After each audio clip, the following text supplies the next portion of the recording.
Okay, let's go. Hello mga kamamshi! Welcome to my vlog. Halika kayo mga kamamshi, tuturo ko sa inyo kung paano ako gumamit ng aming hagdan. May hagdan din ba kayo mga kamamshi? Well, kami kasi meron. Kaya ito ang paggamit ko ng aming hagdan. No.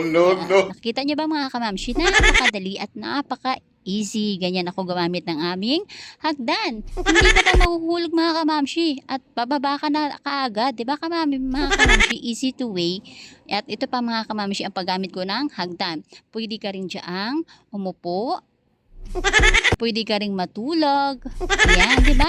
Napakadaming gawin natin sa hagdan mga kamamshi. Hindi lang yan pwede akyatan mo lang pababa, akyatan mo lang pataas. Mayroon bang paakyat bababa? Ay, wala yata mga ganun mga kamamshi. Ayan, hindi yan pwedeng akyat baba ka lang sa hagdan. Ayan, maraming pwedeng gawin sa hagdan mga kamamshi. At dito nyo lang yan matutunan sa akin, sa kamamshi ninyo, di ba? Napakatalino ko at napakaganda ko pa mga kamamshi.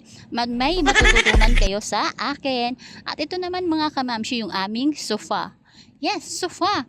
Tama kayo ng dinig, hindi lang yan basta higaan at hindi lang din yan basta upuan mga kamamshi.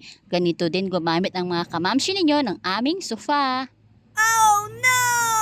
Nakita niyo yan mga kamamshi, di ba? Napakadali, napaka-easy mga kamamshi sa upuan na yan. Marami pa kayong makakatulog yan. Marami pa makakatulog. At sa drum na yan mga kamamshi, hindi lang yan babara ng mga puti at hindi rin yan babara ng mga dekorol.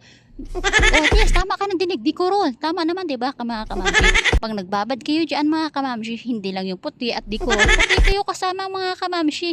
Di ba, napakadali mga kamamshi. Malinis na yung pinagbabaran ninyo. Malinis na rin yung pagkatao po mga kamamshi. Maraming salamat.